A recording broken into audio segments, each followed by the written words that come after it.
नमस्कार दोस्तों, आज हम बात करेंगे दक्षिण एशिया के सबसे संवेदनशील और लंबे समय से चले आ रहे जल विवादों में से एक भारत और बांग्लादेश के बीच गंगा नदी के जल विवाद की।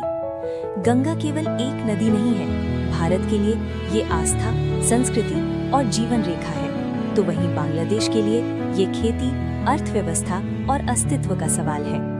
लेकिन सवाल ये है, जब एक ही नदी दो देशों से होकर बहती है तो उसके पानी पर अधिकार किसका होगा?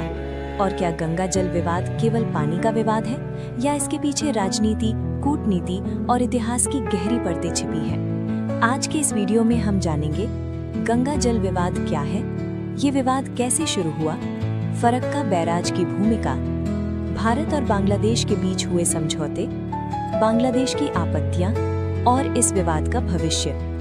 गंगा नदी का परिचय। गंगा नदी का उद्गम उत्तराखंड के गंगोत्री ग्लेशियर से होता है। ये भारत के कई राज्यों उत्तराखंड, उत्तर प्रदेश, बिहार, झारखंड और पश्चिम बंगाल से होकर बहती है। भारत से निकलने के बाद गंगा बांग्लादेश में प्रवेश करती है, जहां इसे पद्मा नदी कहा जाता है। बांग्लादेश में गंगा का जल धान की खेती, मछली पालन, पीने के पानी और पर्यावरणीय संतुलन के लिए अत्यंत आवश्यक है। विवाद की जड़। फरक्का बैराज।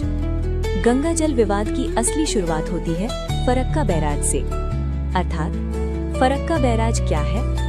फरक्का बैराज का निर्माण भारत ने 1961 में शुरू किया और इसे 1975 में पूरा किया। ये बैराज पश्चिम बंगाल में मुर्शिदाबाद जिले में स्थित है। भारत ने फरक्का बैराज क्यों बनाया?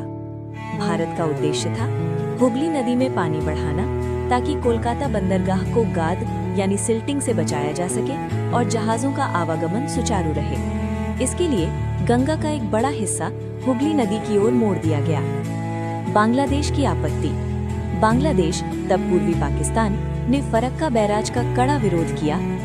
बांग्लादेश की मुख्य आपत्तियां: सूखे के मौसम में पानी की भारी कमी, खेती पर नकारात्मक असर, मछलियों की संख्या में गिरावट, नदियों का सूखना, खारे पानी का अंदरूनी इलाकों में प्रवेश, पर्यावरणीय असंतुलन। बांग्लादेश का कहना था कि भारत एक तरफा तरीके से गंगा के पानी का उपयोग कर रहा है। 1971 के बाद स्थिति। 1971 में बांग्लादेश एक स्वतंत्र देश बना। इसके बाद गंगा जल विवाद दो संप्रभु देशों के बीच एक अंतर्राष्ट्रीय मुद्दा बन गया। 1972 में भारत और बांग्लादेश के बीच संयुक्त नदी आयोग बनाया गया, ताकि साझा नदियों के जल का समाधान निकाला जा सके। अस्थायी समझौते। 1975 का अस्थायी समझौता। भारत ने